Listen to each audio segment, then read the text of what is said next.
Otherwise, she won't be back.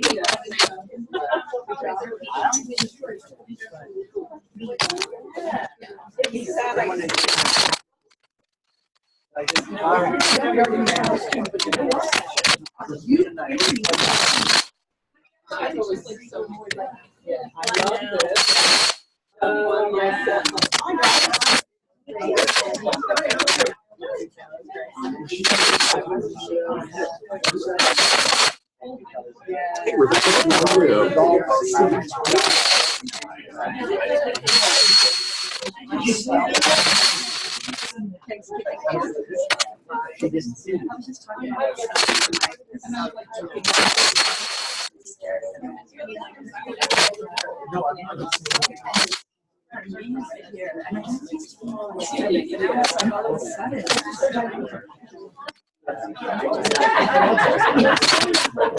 Me too. Oh, me too. That's what my chat bot says because I'm monitoring the chat bot. In moderation. Eric? Yes. Some people online are saying they're hearing static noise. Okay. And what that means, that's not how I'm charging the chat bot.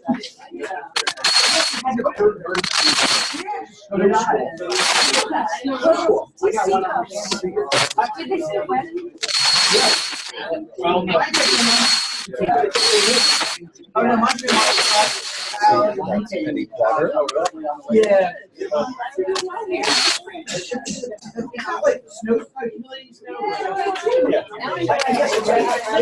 I just wonder what people in Michigan like that. See if that's any better. See if is that any improvements.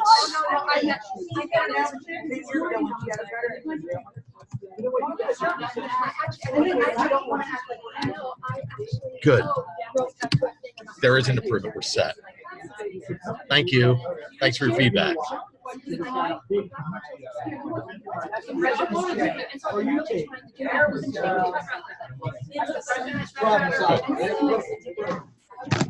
Janet, it's better now, so we're good.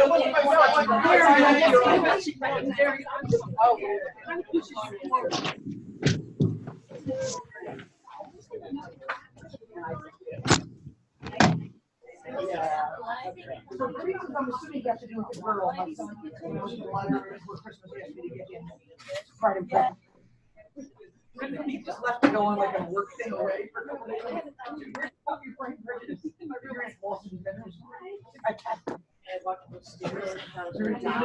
And my legs are still burning. I don't have to buy it. Oh, my legs hurt.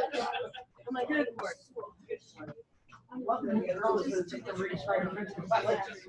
Yes, that's what I told him. I was just Your son is anything like my post on a need-to-know basis. We may not see much of the need. But it's my opposite. Yeah, there's things that he does. Not That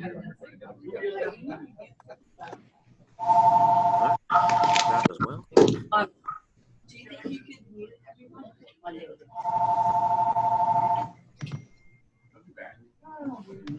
I love the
The owl, bring the owl down to here. Can you hear us okay now? Okay, great. Yeah, Thanks, you can Deanna. hear. Or you can Awesome. have the book people back there. You're all set. We were back there, they decided they want to sit here. There wasn't enough room for all the authors to sit behind the table, so we felt that. So then you. Behind the owl, they can't hear us. So maybe we can keep Go some back more there. chairs there. All right, we're going back. All right, do the shuffle. Do the moonwalk. Well, you're all the book. Oh, yes, we can actually make it a little U with just one. Sure. It's actually, it's connected with cords. Sorry. Yeah, I see We the tried cords. that. We tried that. Come this way. Going that way? Yeah. Okay. I can be here. And then you guys send it to everybody. Together on the same book. Yeah. Why are we here? You're The here owl. because So they the can see online it. people, we have a number of people using. So now they can see us. Before they, remember that whole group started looking at us and all they can see is the back of our head? And not everybody uses the words. All right, so we're ready now? Okay, we are ready. Okay, thanks for your patience. As I mentioned, the elevator's down, so we'll have a trickling effect of people, and we have a number of people online. We had 67 RSVPs total. So we'll, be flexible with people joining in if they're still taking a couple minutes to get adjusted. But I wanted to give everyone a warm welcome to the School of Education and to the book writing panel today. Thank you so much for coming. My name is Jen Katz-Bonin-Contro, and I'm a professor here and Associate Dean of Research. And we were thinking that we wanted to celebrate the enterprise of academic writing in November. That is actually nationally called the official sort of academic writing month across universities, at least in the United States. And we also wanted to find an optimal time for everyone. So we ended up in January, but it's a wonderful way to kick off the new year. So we have some old and new friends here today, some people who are current staff, faculty, and students, but I just wanted to get a quick sense of the audience. How many people here are students? Would you mind raising your hand if you're a student? Okay, awesome. So we have about 4 students here. How many people here are staff, professional staff at Drexel? Okay, so we have about 6 staff and the rest faculty or admin? Okay, great. So, so thanks, and we wanted this to be open to all members of the Drexel community as well as the School of Education to help foster a sense of research community here. This is our first year we've actually had our facilities renovated and everyone in the School of Ed housed together because we have many people from outside the school. So this is probably your first visit here and hopefully it won't be your last. So thank you for joining us. What we're going to do today is we have a number of different faculty here who have edited, co-edited, written, co-authored a book. And so we have new books hot off the press or in press, about to be off the press, and they have some information here about what they've written.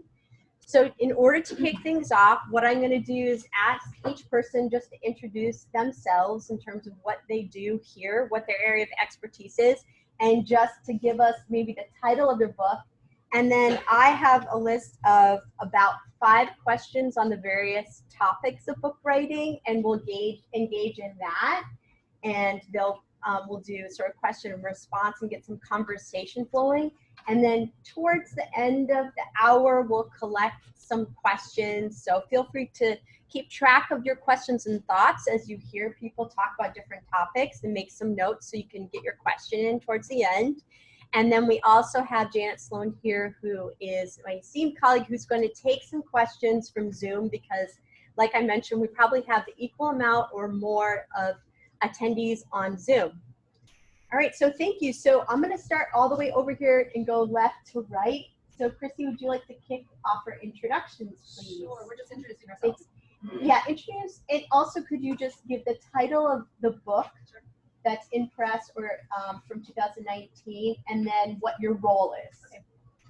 Hi, everyone. My name is Christy Kelly, and I am a faculty member here in Global and International Education. And my specialty area is gender and international organizations and politics of knowledge. And so I do quite a bit of work with the UN and international organizations, so around gender issues. And I was invited to be a co-editor of a book on gender and practice with Emerald, and it's co-edited by two sociologists of gender. This is their 27th and 28th editions that I'm co-editing with on this specific volume. And it focuses on practitioners in the field who are doing gender work and trying to get their research out into publication and circulation. Thanks. And is it okay to circulate your book around? Absolutely. Yeah. So I have the first book is out. The second one comes out now. And they're also available virtually online. It's a virtual book. Okay, thanks, Christy. And Raji. Hi, good morning, everyone. Happy New Year. I'm Raji Ghosh. I'm an associate professor in School of Education and also department chair of policy organization and leadership. So my area of expertise is workplace learning and development and leadership development. So as a part of a special interest group that I used to chair, which is the India Human Resource Development Special Interest Group in my professional association, Academy of Human Resource Development, we were invited by Calvert Macmillan Publishers to do a book series on current perspectives on Asian women in leadership. And so I am also a series editor, as well as I am a lead co-editor of one of the books in the series, which is on Indian women in leadership. So today I have the flyer for the Indian Women in Leadership book because I currently do not have a copy, but I have a copy of the first book of the series, which is Current Perspectives on Asian Women in Leadership, where I've also co-authored a chapter. So I can just circulate. Yeah, that would be wonderful. Sure. So I have multiple copies of the flyer, but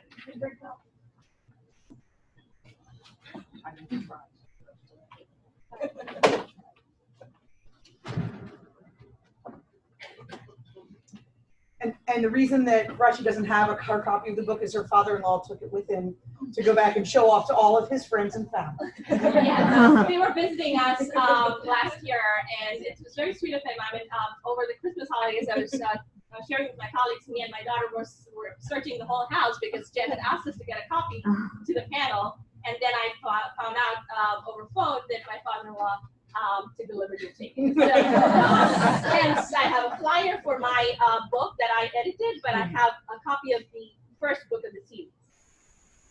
Thank you. I'm Rebecca Clothy. I'm a faculty member in the School of Education. I also have a joint appointment in the College of Arts and Sciences.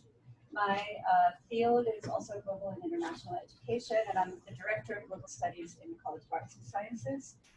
Last year, I co-edited 2 books. The one I'm going to talk about today, mostly, I guess, is the one that's already published. The other one is coming out any day now. This book is called Another Way, Decentralization, Democratization, and the Global Politics of Community and Schooling. And it has case studies of schools initiated on the ground by grassroots populations in countries all over the world, Latin America, Asia, Europe, and even the US. There's a case on charter schools here for those of you who are US researchers. And it's in a special series. It's published by Brill, but it's in a special series sponsored by the University of Pittsburgh, the Pittsburgh Studies in Comparative and International Education.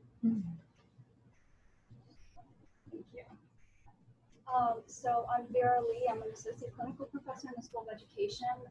So my areas of research are in literacy and family literacy in particular, interest in literacy and language development with families, particularly multilingual communities, and school-family community partnerships with multilingual families as well.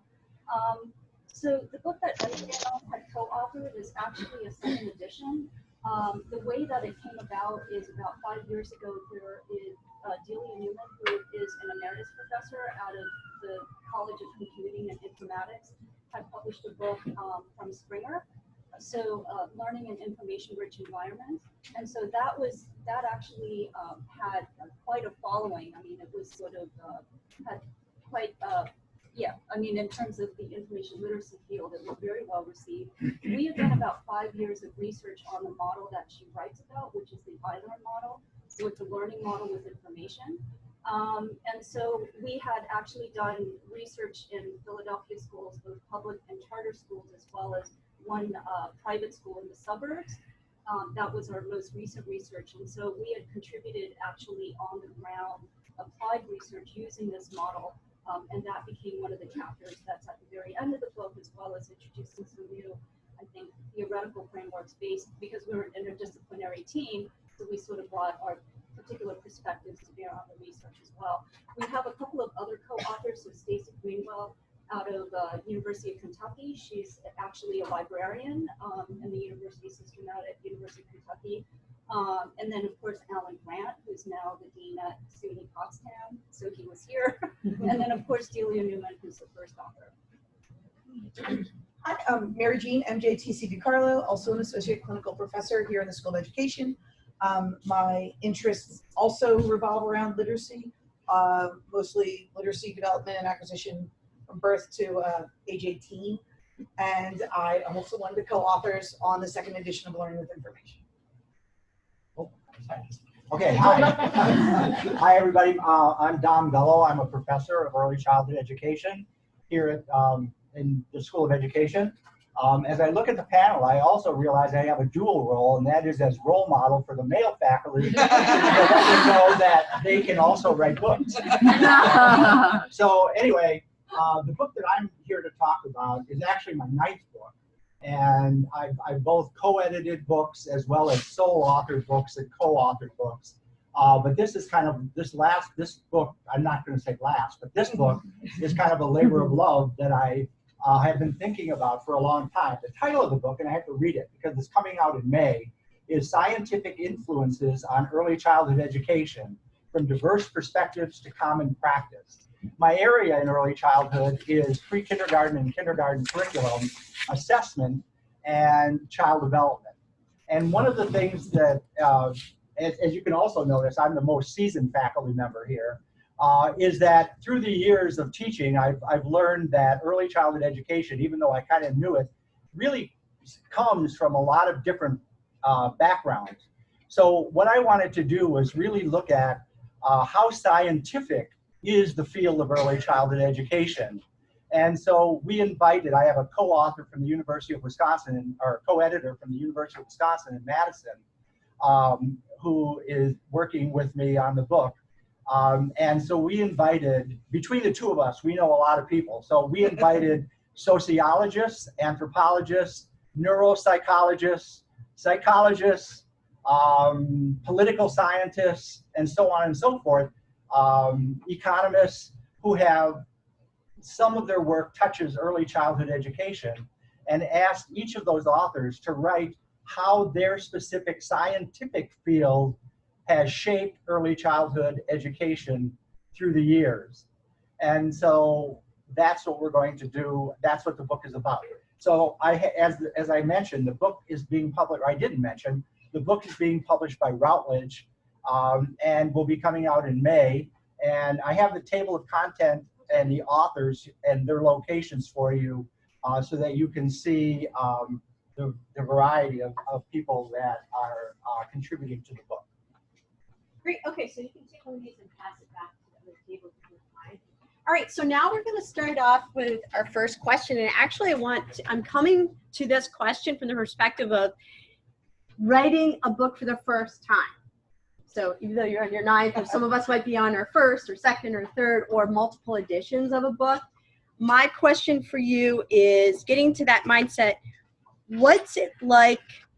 How would you describe your role as a book editor or a book author in being different from just writing a journal article, like a standard journal article? Like, what are some key differences in your experience? And I'm opening it up to anyone who wants to popcorn style sort of chime in. So obviously writing a book is longer than a journal article. So that's the start. And I think you have to have a long you have to look at it as a long-term project. with book editing, you're working with a lot of different people. It's not, I mean, in my case, with all of my co-edited books, I've done 3. I had co-editors, so I was working with them, but then there's also the authors who are contributing to the book, who may have great content, for example, but not necessarily a great writing style. And as the editor, usually your job is to make sure it's readable and publishable. So you have to make decisions. I think working with a lot of different people makes it different than your standard 25-page journal article. Great. Anyone else? In my case, because we were doing a book series on the women leadership in the region of Asia, we had chapters and books from different countries in Asia. So for the first book that I have just shared with you, we had chapters on women leadership in India, Japan, China, Taiwan, and so forth. And so one of the challenges that as book series editor we were experiencing is that while the different stories have to be unique, we wanted to have some kind of consistency in the structure of the chapters so that there is kind of an underlying theme in regards to what exactly are the perspectives we're hearing in the different stories. So as we were receiving the chapters and we were going through the review rounds, we wanted to balance that, the desire for that uniqueness with the desire of some kind of consistency in the framing of the stories from the different regions. So that was definitely something unique that I experienced, which I've also edited special issue of journals, which was kind of different from that experience. I think also one of the things you have to think about is whether or not you're writing a co-authored or a single authored book, or whether you're writing an edited book. And the process, I think, is different for the two. So for example, if you're writing one of my first single authored books was on early childhood assessment. And because that was one of my specialty areas in early childhood education, I had to broaden my thinking in terms of what are all of the areas or what are all of the tangential aspects of early childhood assessment that I need to address in a single authored book. Not just teaching a course in early childhood assessment, but what do people have to know about early childhood assessment in order to understand it, interpret it, and so on and so forth. So that's one thing. So how do you broaden your understanding? And most people, I believe, who would write a single authored book or a co-authored book are going to write a book on an area of their own expertise, or at least you should. The other thing is if you're writing an edited book, you have to think about the multifaceted nature of the topic of what the book is and try to address each one of those topics. So for example, when I was proposing this particular book on the scientific perspectives on early childhood, I had to think about and read a lot about and interpret a lot about what I was reading in terms of what are all the scientific perspectives that have influenced early childhood education. Some of them I could come up with off the top of my head, but then as I was reading, new ones came in that I never thought about, like political science, and how policy affects and affected early childhood, or how early childhood affected policy. So those kinds of things you have to think about as well. One of the things I think that makes our particular book unique is that it's a second edition. So there was a lead author, and then we were contributing content. Can she speak up? We can't hear her at all. Okay, sorry. MJ knew this would be an issue. Okay, so can you hear me now? Okay. So A little bit better, thanks. Okay, one of the things that I think is a little bit different, or a lot different with our book, is its second edition. So there was a lead author, and she had written the book in a particular style with a particular theoretical framing. And I think when we undertook the second edition, we had added about 30% more content. And it was trying to think about how to get the oneness of voice, which is different from an edited book. Because I think we weren't writing individual chapters where someone can have just a different angle on it, could write it a little bit differently, but it needed to seem seamless from 5 different co-authors, right? So I think in that sense, we had a process and sort of a approach to the writing in which all of us would offer feedback to one another. All of us would take particular leads on different chapters. We would also help to unify the voice across the different chapters. But Delia had sort of, I think, the overarching sort of like job of doing the copy editing for the group because she was the lead author. So I think the approach was a little bit different. I think particularly as someone who's also published like book chapters, the publication piece I think was really interesting. So, you know, I think with writing journal articles, you know, you might be asked to do major, minor revisions, a couple of iterations of that. There's really not exactly that particular type of intensity with once you get past the initial book proposing, and in this case it's a second edition, we still had to submit a proposal to Springer. They still vetted it just like any other proposal. But there isn't sort of that scrutiny of content in all 8 chapters like you would see with an individual journal article. It depends on the publisher. Yeah, that's true. It depends on the publisher. At least for us, that wasn't the case. They were giving us feedback in terms of style, right? Because Springer is now Springer Nature. They had a particular style guide that was different from APA. They might need a clarification on certain things, semantics that weren't clear in particular parts of each chapter. But I think in terms of the production part, they had their own timeline, and that's a very different type of process from, you know, a timeline that a journal, an editor might have for a journal and an issue that needs to come out. So it was a lengthier process, and it was a lot of back and forth. So that was really interesting to see the production side of things. So I want to pick up on the topic of publishers. I'm wondering if someone might want to jump in and tell us, did the publisher find you, or did you seek out a publisher? Did you maybe not find the right one at first and have to shop around to say maybe a different publisher? And we know that authors go down many different paths in finding that right fit. So talk a little bit about finding a good match between author and publisher and developing a good working relationship in that regard. Anyone want to share any experience?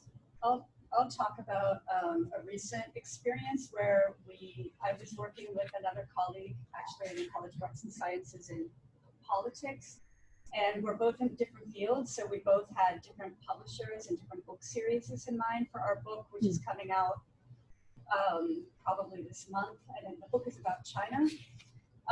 So I wanted it to be in a China series, and he wanted it to be in an urban series because that's his field, and we had a hard time kind of coming to a compromise. So what we did was we sent out our book proposal. I think all of the publishers required a few chapters plus a proposal to show the overview to a number of different publishers, and we were accepted by several, 2 university presses and also Routledge. And then we called them and said, okay, this is what this person is saying they can do. One of the criteria was we wanted it to be published in paperback right away because the hard copies are very expensive and no one will buy them. So we wanted it to be published in paperback right away. Routledge wasn't willing to do that. They only publish in paperback after you sell so many. The 2 university presses were willing, but one of them was super slow all the time to get back to us about any question we had. So finally, it was clear this one was going to publish it in paperback right away. They were really on top of the emails. They clearly were keen on our book. So they actually gave us a preliminary contract pending a successful peer review. So then we had to finish the whole thing to get them to say, oh yes, we will definitely take it. And the manuscript was peer reviewed, and we did get feedback, and we did have to go back. This was for an edited book. We had to go back to every single author who had contributed with the peer feedback to get them to revise their chapters according to the peer review. So it was a very lengthy process. And that book, we started before the one that you're looking at now, and it hasn't been published yet. But it is in production. I do know that. It should be published this month. And I think there are different avenues that you can go through. So for example, there are one of the things I would say if you're going with a publishing house is making sure that the publishing house has at least an interest in or a series or some focus in your area. So the two big publishing houses I've worked with are Routledge, which is publishing mine in paperback, by the way. Right away? Off the bat. Oh, wow. And, You could do that for see? us. I don't know why. You learned so something. it might be the different series. Yeah, You never know. maybe. Yeah. Routledge and Teachers College Press. And so and they both have early childhood series. The other thing is many professional organizations have publishing houses. So I have written books for the National Association for the Education of Young Children, and also for the NEA, National Education Association, which has a book side to them. But there are many other professional organizations that have book sides to them as well. But my advice is, and this is particularly for junior faculty, is that all of this is really related to how you build your scholarship profile. One of the things so for example, I told you in early childhood, I'm focused in assessment curriculum for pre-K and K and for child development. So everything I did, publishing in journals or presenting or whatever, was in those areas. And so I became, in early childhood, known for those three things. So actually, and the only time I ever had to write a prospectus for a book was my first book. After that, I never had to write one again. Because if the publishers know you because of who you are in terms of your profession, many of them won't even read. I didn't have to go through anything for any of the other books. So I feel that it had only to do with the fact that I built that trail prior to that. So those of you who aren't tenured yet but are going up for tenure and you have to show what focus you are within your research area, that's a good thing because that really helps you down the road. Can I also add in, I think it matters who you want reading your book as well and what your audience is, whether you want them in libraries, whether you want them promoted at your conferences. For me, I've been working with a top tier academic publisher for my personal writing, and it's taken me years to get it moving forward. But it's really important that that's the audience I want. For this book series, it was already set with Emerald. It's a regular ongoing series. And what we did differently for this one was we cared who was going to be part of the authorship for it. We wanted to create more access for more kinds of authors, people who don't traditionally have an opportunity to publish in journals, in English language, in context so they understand the system of publishing. We wanted to kind of diversify the knowledge base. And so Emerald was willing to work with us on that. And what we did differently was we sent out our call for proposals after approved by Emerald to about 30 different academic listservs. We sent it out to professional development associations. We sent it out through the UN. We sent it through government listservs to try to generate a real diversity of scholars and authorship. And then we worked with them hands-on over the course of a year. So it was 4 or 5 levels of review within our own network before we actually had the final edition. And it was through that process that we learned the kinds of research that were being done on the ground that we just had never seen in traditional journals of our field. And so we were able to then craft a chapter in advance that really laid out what was new about the field. We were actually able to go back to the publisher and ask for some of those chapters to be open access to make sure they were available. We have some translation available. And the publisher doesn't do a great job of promoting at conferences, but no matter where we say we're going, they will send copies of books, make open access chapters. So even for today, they said, send proposals out if you have any chapters you want of the books, they'll make them available. They've been really, really supportive on that end because the goal is to generate knowledge that hasn't yet been out there. So going back to Dom's point, it matters what your goal is on the publisher you work with. And just to add, for us, the Calvert Macmillan publishers, they were really interested in the series, which really spoke to us because we wanted to kind of shed light on the perspectives on Asian women in leadership and have, you know, individual books focus on individual countries. So that was directly a match. And as I said earlier, I used to chair the India special interest group in Academy of Human Resource Development. And Palgrave, they come often to our annual conference, and they used to frequent our sessions, the symposiums that we used to run. And so there was definitely an alignment between what they were seeking and what we were trying to disseminate. And so that led to us meeting with the publishers following the symposium sessions and have multiple conversations about what, you know, how, you know, they can accommodate the needs that we have. And going back to Christy's point also, one of the really important things that a book series or, you know, a book allows us is to shed light on the indigenous practices of leadership, specifically women in leadership in the different countries in Asia, which in my experience, I haven't seen as much, you know, brought into light in the journal articles. So that really helped us kind of align. We also, of course, had to submit a book proposal. In the book proposal, we had to propose 3 names of peer reviewers that we would like the book chapters to be reviewed by, and also went through 3 rounds of review by the peer reviewer, and we had both a review from Palgrave for the overall book proposal as well as for the individual chapters. So it has to be kind of like an alignment between what the publisher is interested to promote and what we are also interested to kind of shed light on.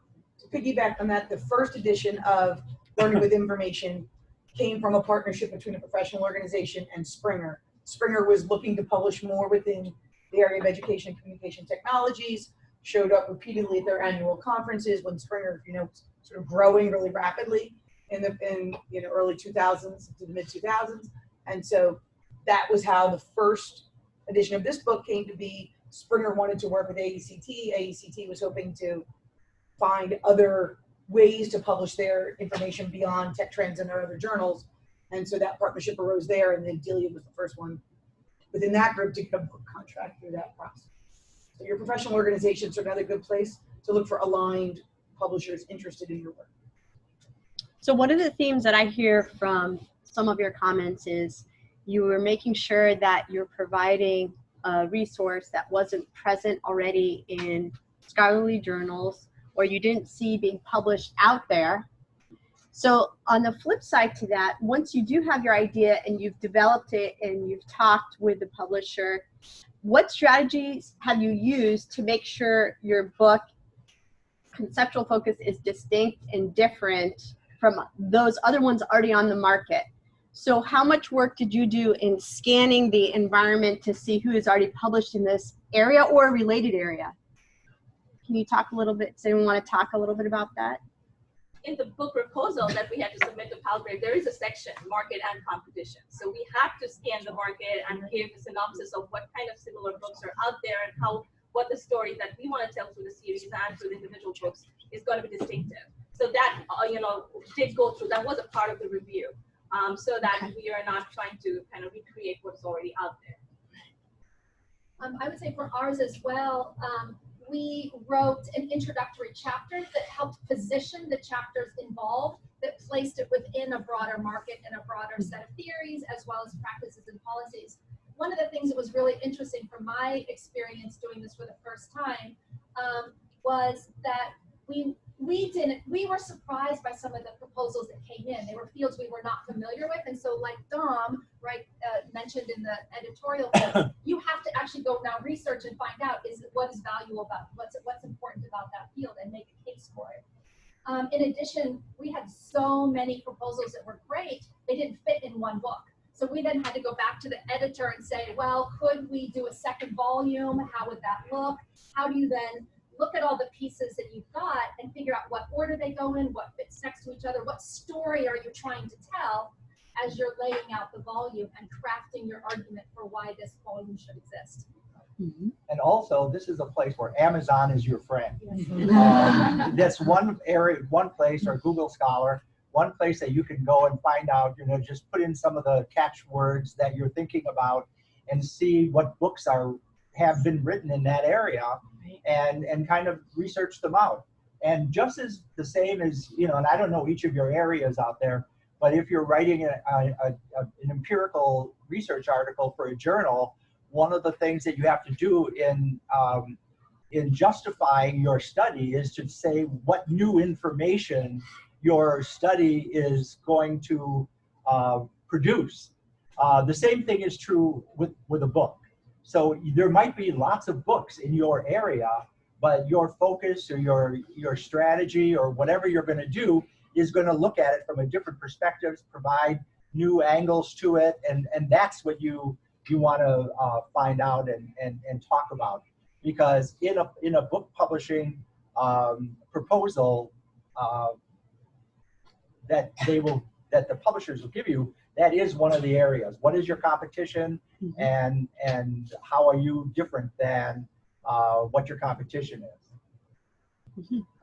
I think for us, the first edition really established how the iLearn model that was developed by Delia, the first author, was quite different from other types of information learning frameworks that were out there. While a lot of them coming out of like library science and information literacy focused a lot on the sourcing and the evaluation and locating sources, kind of the things that I'm sure Tim would understand what librarians often do with our undergraduate and graduate students.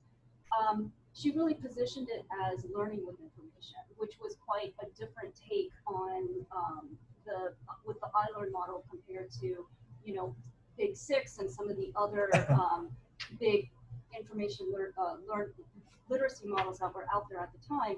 I think with the second edition, we really wanted to showcase different research that was done with the model. So I think Springer was really interested in starting to think about a shift, even in the types of books that they were publishing, to think about a practitioner audience, right? So not just an academic researcher audience, but also thinking about how does this work for people who are on the field in K-16 classrooms. So this is where Stacy's research with iLearn, with college students, our research with elementary, middle school, and high school students, like we're able to showcase the application of it, not just the conceptual model of it, but now we're actually able to show some evidence and impact of the model.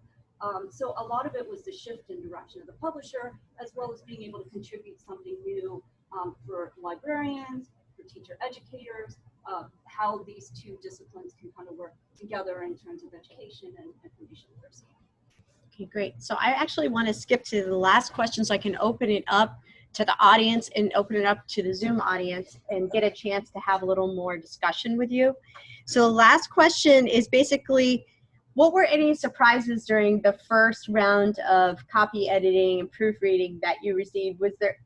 Did you encounter anything you didn't anticipate? Like what's an example of surprise you encountered with your first round of feedback? One of the biggest surprises, and Rebecca alluded to it already, was that in this last book that we just did, we have some really preeminent scientists who are very published and so on and so forth, who submitted chapters. And I was shocked at how poorly they write. So just because somebody is published, they might also have enough resources to have professional editors who really do all of their work. So that was a big surprise to me, because you know, actually the top person, and you wouldn't probably know this person because you're not in my field, but was the worst. And he told me personally, as the editor, he told me, rewrite the chapter if you want it in the way, you know, I understand, blah, blah, blah. And so I did. And so you being an editor, you have more control when you're the only author. But when you're an editor on a book, the surprise is how little control you have over the quality of what comes into you, even though the content might be good. I definitely experienced having to rewrite much more than I expected in edited books. I would say one of my big surprises was in the copyright process. Our chapters were not necessarily copyright edited by the same person. So there were style differences, like, you know, someone might, in one chapter, the word chapter was abbreviated capital C, lowercase h, and a period. In another chapter, it was always written out as the word chapter. There were these inconsistencies across the different chapters because of the way Springer used, the way they do their copyrighting process. So you constantly had to go back and reread the whole thing because internally within a chapter, it all made sense, so it didn't pop out at you. But when you had to read all the different chapters, you realized there were different editors. Vera alluded to the fact that they have their own style guide, which is not APA, and it's not anything else that I'm terribly familiar with. And so there were some nuances of it that we just didn't understand. And when we finally got it together, some chapters would come back with APA. And we had so it was an interesting process, the copy editing process. I would think that's a tip as well, especially if you're working on an edited book, to share very early on with your authors what those guidelines are and make sure they come in. We had done a webinar to explain things. We sent materials out, but not everyone around the world had the same software or the same access to materials. They didn't have the same library access. So we found that access among authors was often an impediment to being able to provide quality work. So we, again, ended up doing a lot of editing. One of the things that surprised me was how fast the turnaround time was once you get your proofs and need to turn around. And when you're working with multiple authors, they need 3 months. You get some of my chapters might have had 6 or 7 authors working across multiple country contexts, and they all needed to, in a process of transparency and being as open access and collaborative as possible, they needed more time that we just couldn't give them. So when we were very lucky, our editors made their time frames very clear 6 months in advance. We knew which 2-week period we should all have blocked off. And most of the authors were able to do that. Those that didn't deferred. But those were the kinds of administrative tasks I didn't anticipate taking so much time. So one of the advantages of doing a book series is that when you have your first book out, you can actually provide sample chapters for your subsequent books, because that did really help us. So Calgrave also gave us author guidelines, but to have a sample chapter as a template to look at really helped our authors. And again, given that our book was trying to solicit chapters from scholars and practitioners who were on the ground in different countries, there was a cultural nuance perspective also involved because the writing style differed. And in some of the chapters as editors, we would see is that there's a very indirect style of kind of putting the point across, and it's very roundabout way, or the kind of language that they're using. In the Western context, we would see that more used in a novel kind of writing than an academic writing. So those were kind of in the review rounds back and forth, we went and we tried to kind of edit, but the sample chapters really helped our authors to really get the point that we were trying to communicate. Another thing I think that I never realized how important it was and how difficult it was is picking out and designing your cover. Oh yes. The cover of the book really sells or gives the message what this book, whatever the book is. And so not only just like the font and this and that on the book, but the color of the cover. And also if there is an illustration or a photograph or a picture on the cover, what that is, and how will that convey to the potential reader what this book and how important this book is. And one of the things we didn't talk about today, and maybe in the future if we ever have another one of these sessions, is we've all been talking about book generic. But there are different kinds of books. So like if you're writing what I would call a professional book, which is kind of what most of us are talking about here, versus a textbook. Those are two very different kinds of things. And that probably deserves a session in and of itself. Yeah, that would be great. That'd be awesome. So can we have people jump in? Any burning questions that we can take from the audience? And then we'll go to the Zoom. So maybe I'll take this one and then go to Janet. Yeah, I'm sorry. I'm going to have to leave because I have class. No problem. Thank you so much. I really appreciate your insights. It's very helpful.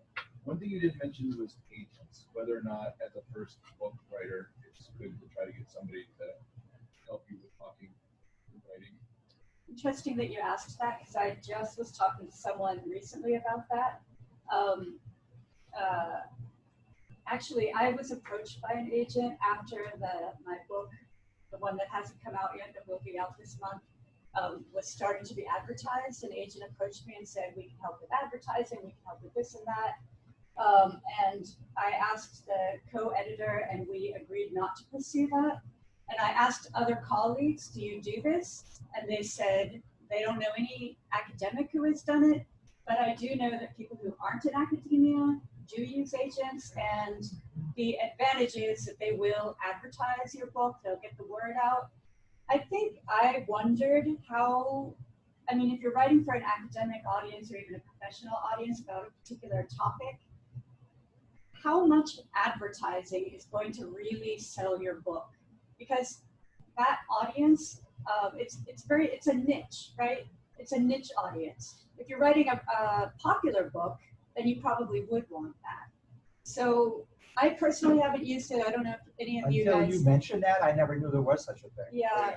No, I just had a conversation about this recently, and everyone I asked in academia said they've never used it, but they know people who write books outside of academia for a popular audience, and they all have agents.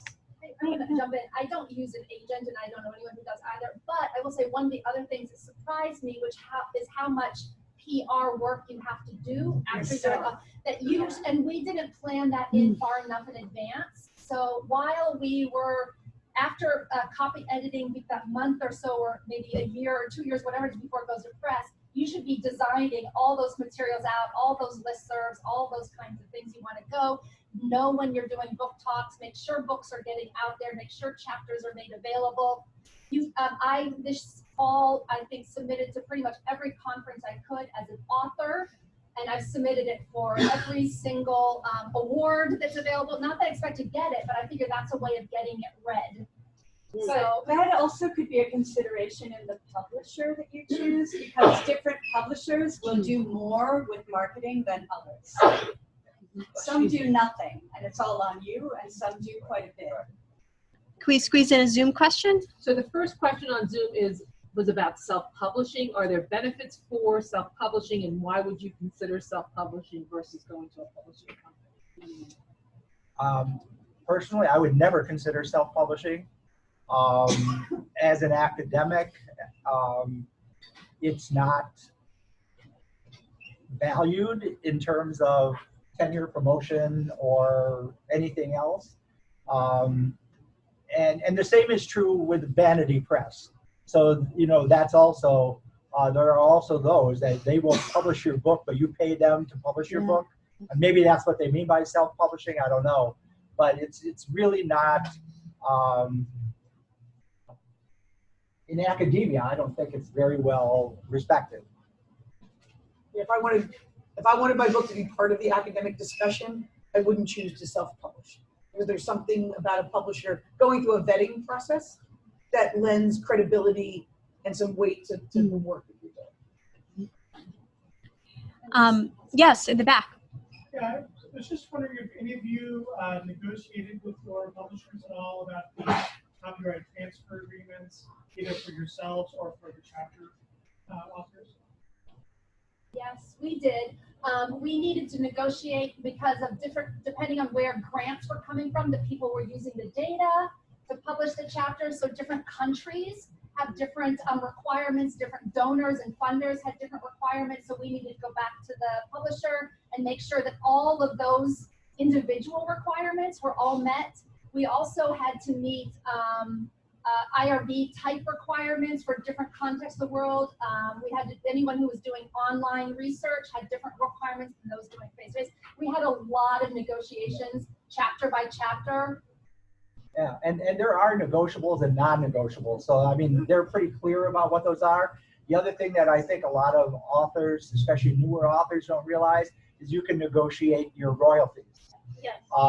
And so, you know, they'll tell you what they want, you know, to do, and, you know, they're going to lowball you every time. And so you can negotiate royalties as well, and what the tiers are. Like if you sell X number of books, your royalty is here. Once you go over that, your royalty goes up and keeps on moving. So And chapters. Like for our book, the first edition and the second edition, you can also buy chapters. And that was part of our negotiation process, was what would we get for download, for purchase chapters. Yeah, same with us. Chapter. So I have a negotiation question too. So somebody asked the question, was providing a copy editor a subject of negotiation with your publisher? Heard that some publishers are now asserting that copy editing is not a publisher's responsibility. I've never worked with a publisher that didn't have a copy editor. However, every publisher I've ever worked with, they will do if the book is the kind of book that where you needed an index, they will do your index and take it off your royalties. So you pay for your index. Or you can do it your own, but you never want to do that.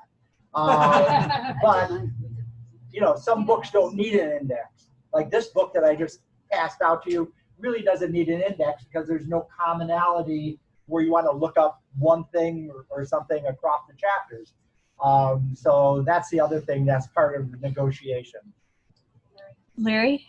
In the editing process, did you use Google Docs so that everyone could see the document at one time to edit and either edit it together, or did you have to do it individually by sending that Word document back and forth? We tried a lot of different things.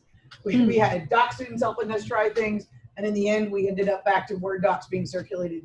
That was the most reliable and accessible way.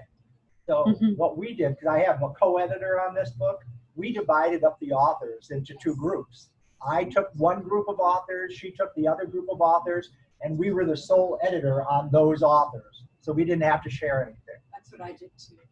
In our case, we did that, but then we did the second round. So kind of, I had the co-editor Gary, so he took a few chapters and he was the lead reviewer on those chapters, and then I kind of pitched in saying, so for other chapters, he was the second reviewer and I was the lead. So we kind of shared that kind of responsibility between us.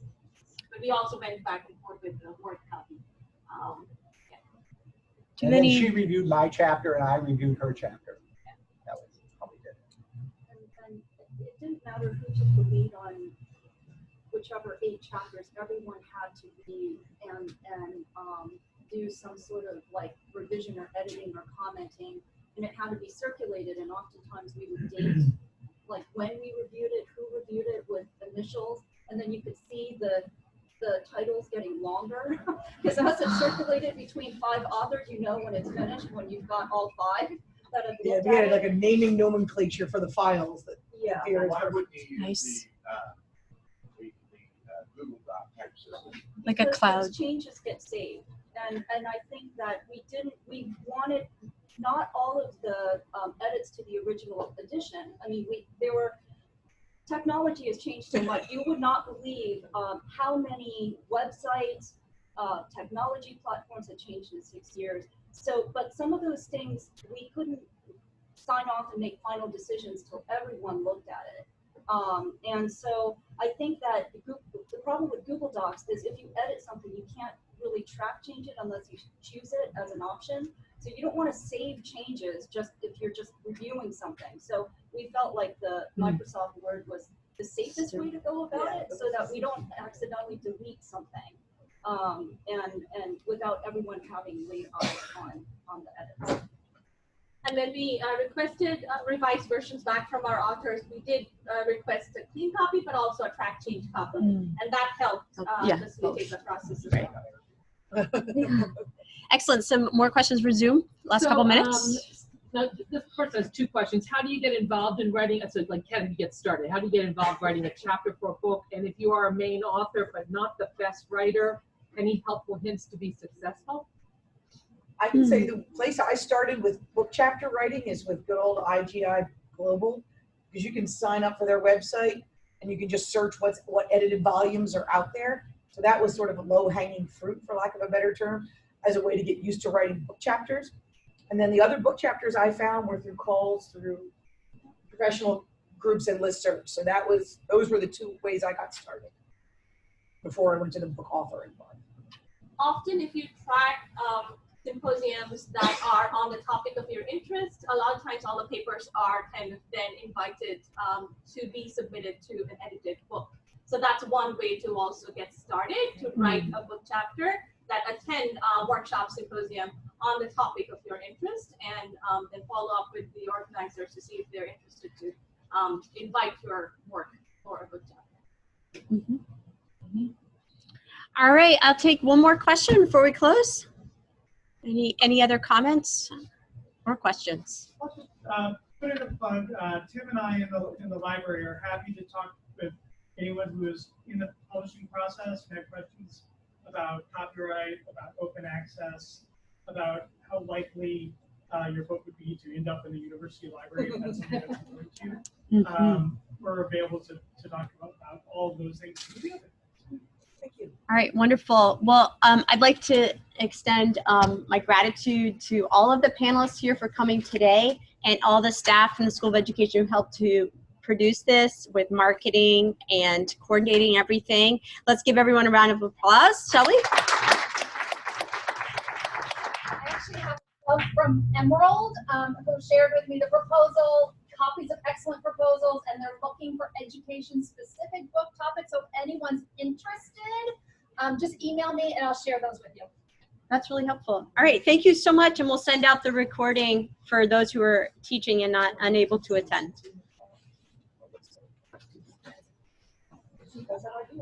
Oh, what's that?